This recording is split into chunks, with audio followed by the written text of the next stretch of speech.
In this section, we're going to get into economics.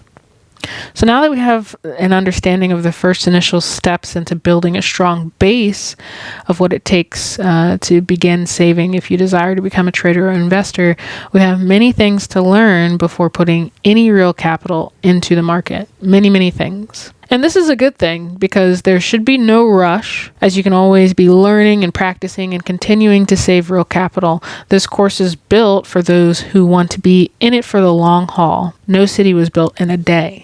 So economics, in brief, as the general sense of understanding without having to be an economist. Economics is the branch of knowledge concerned with production, consumption, and transfer of wealth. Microeconomics is the social science that studies the implications of incentives and decisions and how they affect utilization and distribution of resources on an individual level. Microeconomics shows how and why different goods have different values. Macroeconomics is the branch of economics that deals with the structure, performance, behavior, and decision-making of the whole or aggregate economy. So you can look at it this way. Macro equals larger monetary motivations of all. Micro equals smaller or individual decisions of self or man. Economics also falls into the philosophy of how economy should be ran. In the past, we've had great minds come up with philosophies and policy, and a lot of it banished to the sidelines and a lot of it used in ways that we keep around and they're still running today. However, modern economics or modern economy has policies that are much different from those lived in the past. Economic theories offer the world perspective. It also gives us insight to whether or where a particular economy stood in that moment of time. We have to understand that economies are always changing. So when you have pundits that act as though the end is near, understand that there are individuals old enough to have studied finance or even traded in it for many, many years. These individuals have seen many different types of markets, economic downturns, upturns. Your time with the markets in your lifetime is just another moment in time in the grand scheme of economy. So for scope, on record, the world's first economist was Adam Smith, born in 1723 and died in 1790. The first market tick on Wall Street in NYC was November 15th, 1967. In the grand scheme of things, economic theory predates the market as we know it today. A bit of it still holds on to its very core values for every investor. To have a general overarching understanding of how economy works without having to be an economist. So we still let the economists who are licensed professionals, who have earned degrees in this, we still let them do their job, but as an investor, as a retail trader, as a trader, as a swing trader, whatever it is that you desire to do, you should have some basic understanding of how economics works and how economy moves. This will allow you to make better decisions when it comes to your portfolio. So we can think of macro and microeconomics as the rawest form of data. We have to understand that there are many great thinkers where Mr. Smith came from all over the world in many different eras of history. Market dynamics are the forces that impact prices and the behavior of producers and consumers in an economy. So this is the energy that creates the actions and reactions. It is, to be chalked up as how price action, aka the candles on a stock market, move up or down. So it's sort of these actions and decisions that are made at any given time. With lists, there are three major market dynamics: supply side, demand side, security markets. So the dynamics of supply side, this side is basically incentivizing investors to invest more. This increases more output of one's economy or directly translates to the growth of one's economy. On the supply side, you are dealing with the output of goods and services. Dynamics of demand side is the portion of the economy that meets the demand to drive growth potential. So we are dealing with higher demand for goods and higher demand for services. This allows wealth to be created as the output. The creation of wealth translates to growth. So on each side of this, you're always going to have growth. Supply equals growth through the supply of goods and services. Demand equals the demand of one's goods and services to translate to wealth creation. So in layman's terms, if you want to supply a good, you're going to need people who want it. If you want to start a flower shop, the flower shop is going to be profitable and grow so long as people are in need of bouquets of flower. The dynamics of security markets, this is the speculation, the buzz, the conversation, and the sentiment. So it's who is talking. These conversations and news are powerful, and it increases or decreases in volatility. These are the fundamental drivers. Later we will learn this in fundamental analysis. So this is just the conversation. It's the buzz. It's who's talking and who's talking about what. Sometimes in the markets, news basically drives the markets. It might solely drive it for a few seconds, for a few minutes, a day, a week, a couple of weeks, a couple of months after earning reports come out. So this is the dynamics of security markets. So it's sort of taking the scope and starting small and then zooming all the way out in the grand scheme of things as it pertains to trading. The laws of supply. Price of a good goes up. The quantity of a good goes up. Price of a good goes down, the quantity of a good also goes down. So it's pretty simple. Example, the higher price good or service will lead producers to supply more of that good or service to the market. This is because businesses want to increase their profits. When they can get a higher price for something, they will produce more of it than any other good that is set at a lower price. So if they're doing well and selling a product, they're looking to make more of that product and make it cost much more. Example, if person A owns a donut shop and chocolate donuts are outselling sprinkled ones, the owner will be looking to only produce more chocolate donuts, but capitalize on the sale of chocolate donuts at the same time. So if you work at a donut shop and chocolate donuts are flying off of the shelf, and previously chocolate donuts equaled the same as sprinkled donuts in cost, maybe we were talking about $1.50 here. If the owner understands that every single week the demand for chocolate donuts, there's a line out the door, chances are he's going to raise the cost of chocolate donuts. He understands that the demand is there. He's confident that even if he raises the price, people will probably still go with chocolate donuts. So now he's making more of a profit. He'll pump out more of it, and maybe word gets spread around, sentiment gets spread around. Oh my God, you have to try these chocolate donuts.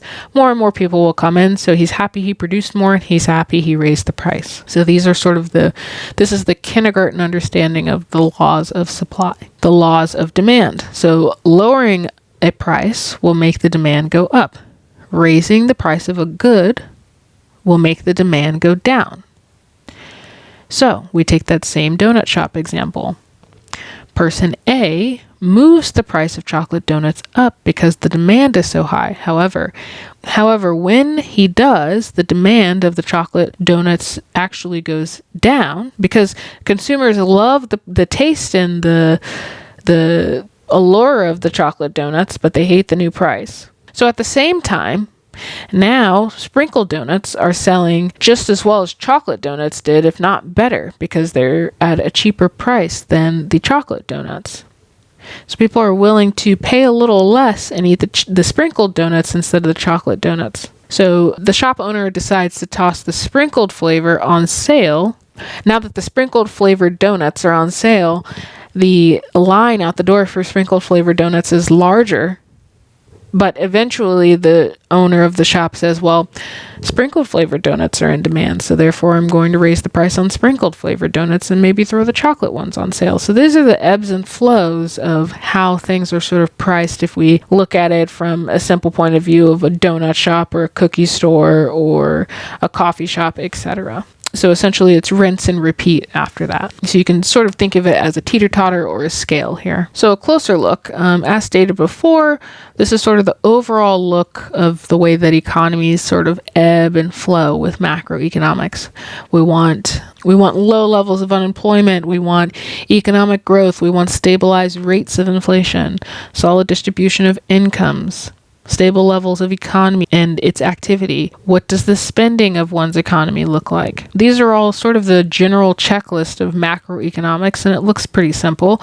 However, on a global level, if we take a look at that list again, chances are you could probably tick off, I would say, 2 or 3 of them that your nation may do well and the others may need work, sometimes even 1. It really just depends on where we are as a market. So under the umbrella of macroeconomics, we also have scarcity. So on that note, scarcity is not enough of something to go around. So if, for example, the donut shop runs out of supplies, we have scarcity now. So there's not many donuts to go around. So long gone are the days of people just lining up to get sprinkled or chocolate donuts all day long without any consequence to it. Now that we have scarcity, the price might rise because he only has 100 to sell. The first 100 customers that are willing to pay the premium get the donuts. So scarcity is when we don't have enough of something to go around, if we're using that sort of shop example. However, back to the general sort of gist of it is economics and scarcity comes down to, is something scarce or is it abundant? So let's use another example here. If plot A sits on many acres of land and that plot sits on mounds and mounds and mounds of iron, as far as the eye can see, iron is of abundance. But also on that plot, water and food resources are scarce because there's just simply not enough water and food to go around. So the cost of iron would be much cheaper than the cost of water or food. With less water and food is scarce, then it's going to be the good that's more expensive.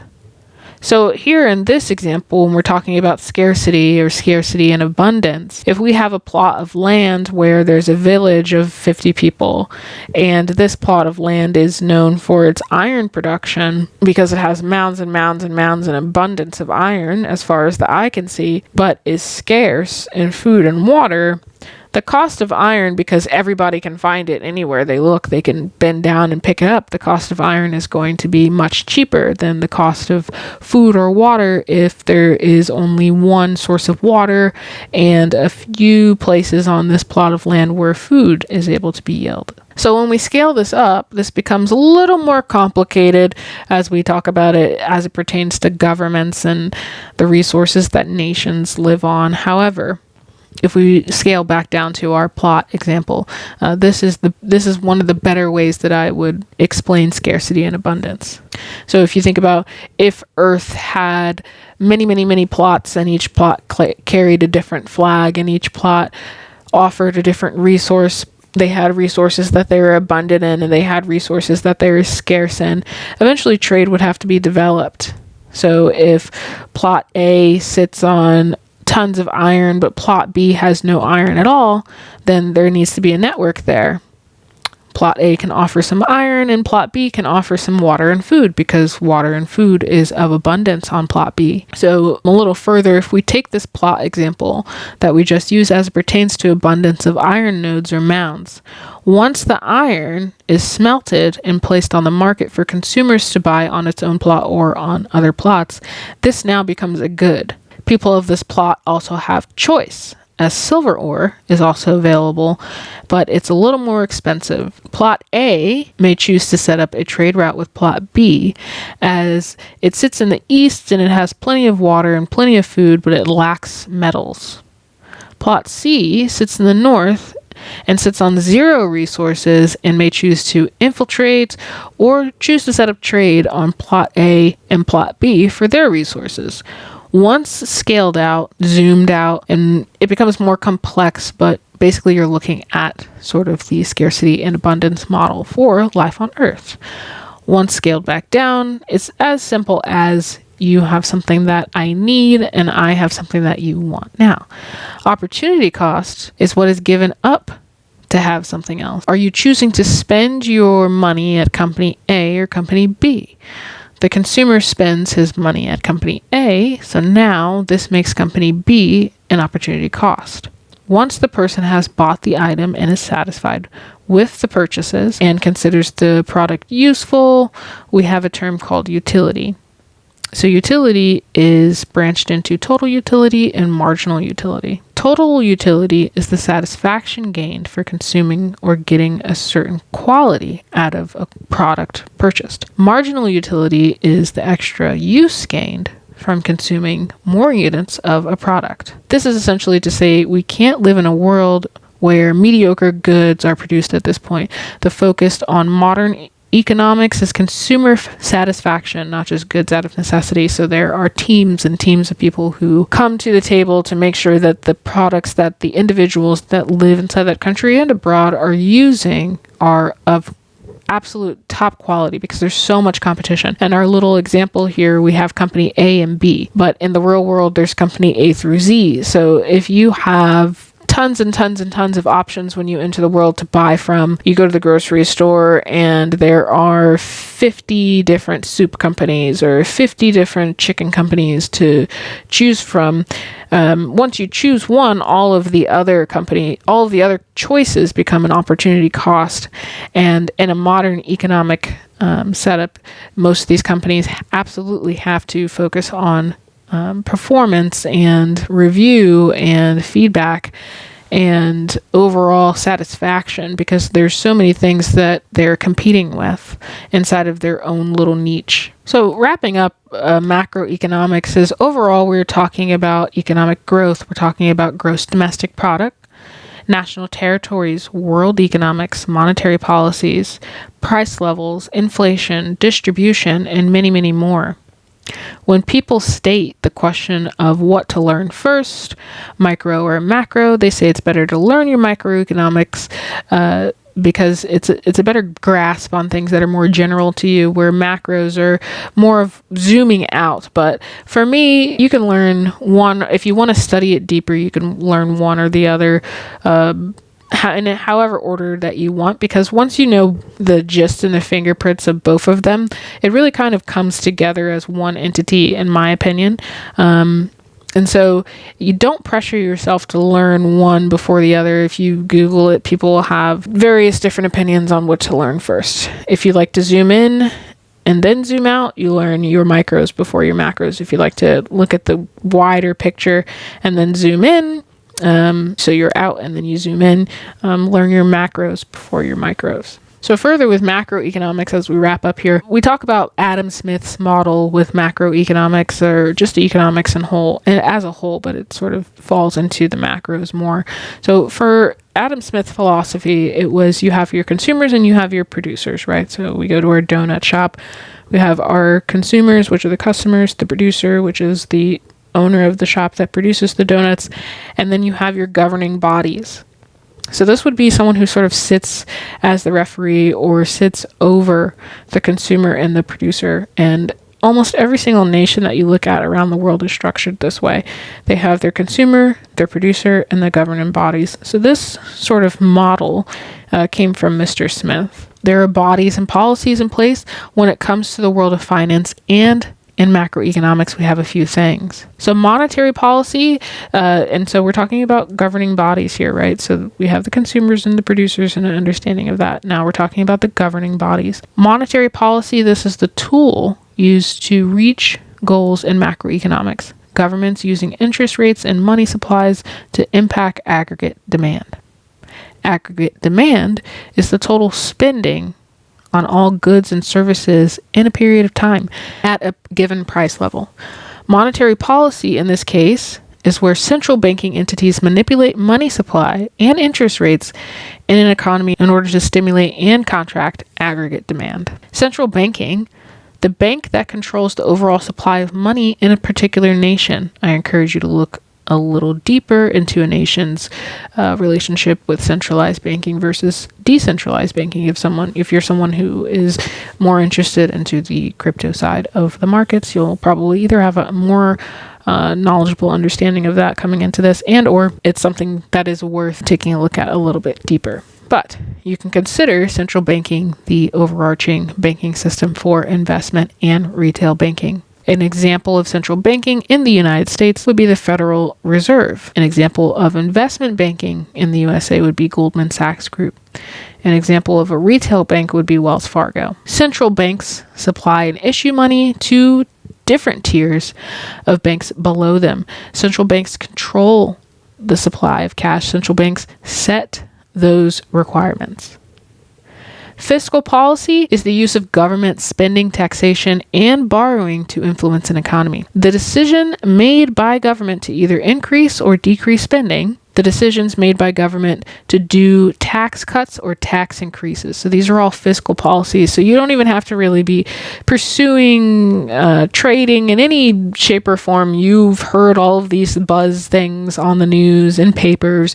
You might have heard people who have a little bit of a wherewithal to care a little bit more on what the calendar looks like for the fiscal year, business owners, etc. They're all paying attention to these things, and you should too. Fiscal policy examples. If a government decides to increase its spending and cutting income tax, cut corporate tax with an aim to allow everyone to save a little bit on costs, etc., when the money gets spent, it is to stimulate economies. Thus, money goes back into a country doing the spending, such as infrastructure, health, education, like the model we used in section 1, taking the money and reinvesting it into your business or yourself, paying yourself first. Here, in a dream world, we would like for our governments to reinvest it into our home, our nation. This is what the cycle should look like. Right? The nations that we live in are, we as consumers and producers are producing, we get the taxation, and it goes back, that type of surplus goes back into the country, into educating more people, making sure that the people of that country is healthy, wisely spending what goes back in. But of course, however, this is not the case all the time, but this is sort of what it was set out to look like, right? And so the model that it was set out to look like is economic growth equals higher tax revenue, public sector investments, private sector investments, increase in production, and then economic growth. So it's sort of planting the seed, watching the flower grow, watching it pollinate, watching more flowers grow, watching it pollinate, watching more flowers grow. At the end of the day, you'll have a nice vast garden. Aggregate supply is the total amount of goods and services that all industries in an economy will produce at a given price level. So in general, macroeconomics is basically the study of economy, but sort of on a nations-based precipice, a government-based precipice, and then, of course, now, when you look into microeconomics, it's you as the entrepreneur. It is the people that, till the farms and smelt the iron down in our plot example, selling the donuts, etc. Okay, so let's take a look at microeconomics. Overall, in microeconomics, we're talking about individual markets, the price of goods and services, labor markets, consumer behavior, and more. Microeconomics is going to have the section of factors of production. So this is land, labor, capital, and entrepreneurship. In order for any nation to have any level of mass production, they need to have these 4 pillars.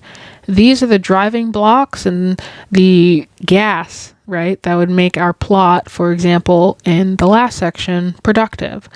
Land equates to air, energy, water, or any other natural resource.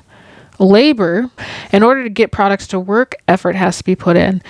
So here we have in the plot example, we have iron ore of abundance, but we need it to be smelted. When it comes down to food, beef needs to be raised. Plants need to be placed inside of the ground in order to grow crops.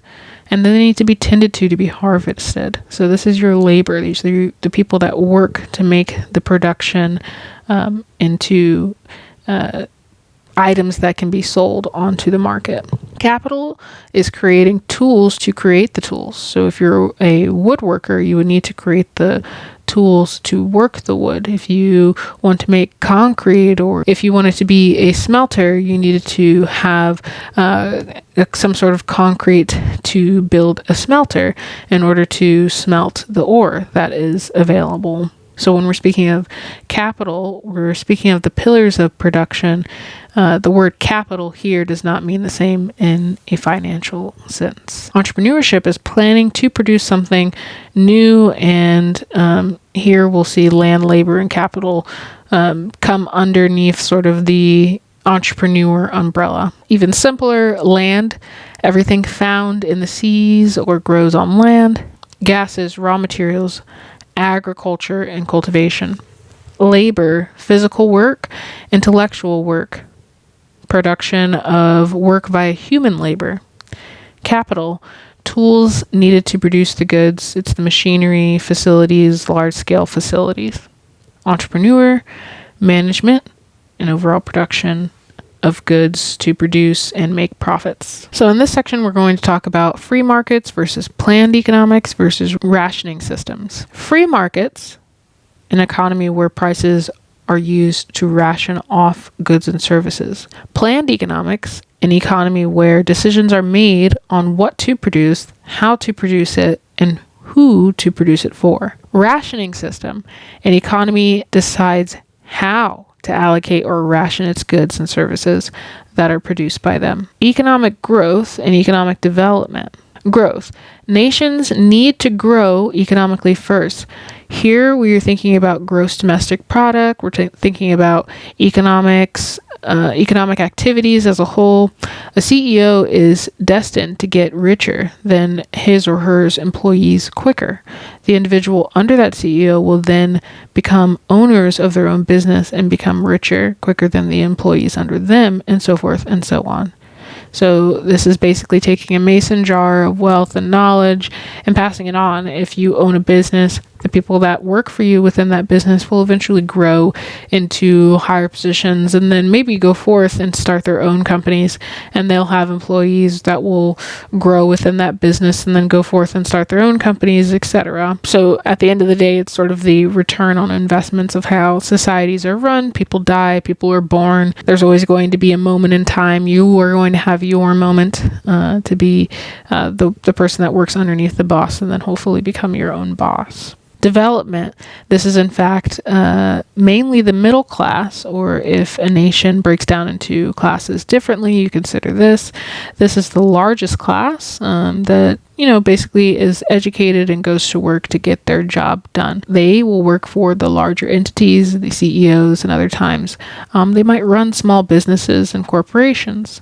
Nations that support their middle class and their lower class and prop them up to entrepreneurship through good health, education, and infrastructure usually thrive. Supporting the idea of raising people up generally to become their own boss, as we just previously stated. On paper, growth looks like gross domestic product or gross national income. On paper, development looks like measurement of a nation's people's well-being or their human development index.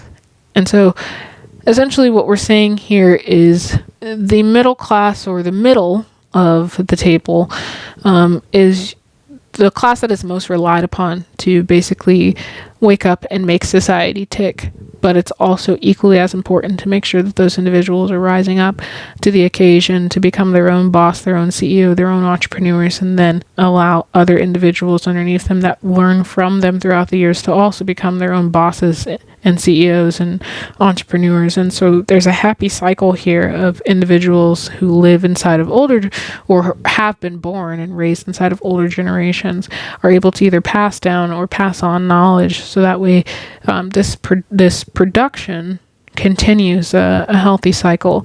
Where it becomes unhealthy is when one generation of individuals hold all the wealth and sort of just run away with it, and they don't give the generation behind them enough knowledge or resource to also grow. This is where you start to have sort of like the breakdown of cogs, and you could kind of chalk it up to where we are, where we kind of sit today. So we see now that there are many factors that affect the economy and how nations are ran on its basic forms, taking a look at things underneath the microscope.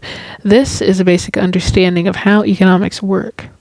This allows you to read about markets better, and so you have a better understanding. Furthermore, now we understand there are people throughout history who have developed theories on how they believe economies should be ran. We have a bit of background about the type of markets, as well as the minor and major differences of micros and macros. We understand that production is one of the key factors in the driver's seat, as well as the wealth and health of creating a people's. This is how economies can grow. So some overall general theories for reference as we wrap this section up. Supply and demand, as we learned here, is one of the most pivotal theories in economics. The notion that there is a dance constantly between buyers and sellers in the markets, thus it dictates the price of goods and services. Classical economy is one that you can look into a bit deeper, but it's economic theory that advocated for private ownership of business and empowered individuals, and labor-based theory of value. Theory of value, which stems from that, is when an item's worth is derived from consumer and quality resources to make it. Production theory, this is how businesses decide on the quality of raw materials to be used, then the quality of items to be produced and sold after. Theory of production input value, the price of a product is determined by the number of resources spent to create it. And furthermore, if we take a look at a few more sort of general things that are food for thought to know. Just like Adam Smith, there was another gentleman named John M. Keynes, and Keynesian economics is that the government intervention is needed to help economies emerge from recessions, with a strong study on boom and bust cycles. In this theory, he stated that governing needed to sit in the middle, mitigating both sides of the scale. So we've probably heard of boom and bust cycles inside of the economy. It's one of the hotter topics that's usually talked about inside of finance, inside of reports or news. And it's essentially the idea that when you zoom all the way out, it's kind of like economics is a sock inside a dryer. So, or a washing machine, both move circular. So, you have your peaks and valleys, you have your top of the cycle, bottom of the cycle, and then rinse and repeat. Your boom and bust cycles inside of economy. So if someone says the end is near, it's all over. We've had the end of times sort of pop up inside of economics multiple times through depressions and absolute zeroing out. But the economy always recovers. These governing bodies sort of work their magic, and a lot of very guilty people get off, but that's just sort of the way that it works. We start from the top and we go again. I think that most pundits will say, but this time can we recover? And that's sort of the begging question more than anything. Neoclassical economics, this theory drives into supply and demand again, with the main driver in the force being production, pricing, and consumption. This theory entered the chat sometime after classical economics. And so, to wrap up, when do nations sort of become failure on an economic level or get the F? It's usually when markets fail to optimize or allocate their resources, lack of certain goods, too much access in goods, too little resources, wartime, environmental devastation, and more. Coups, all kinds of things could make a market fail.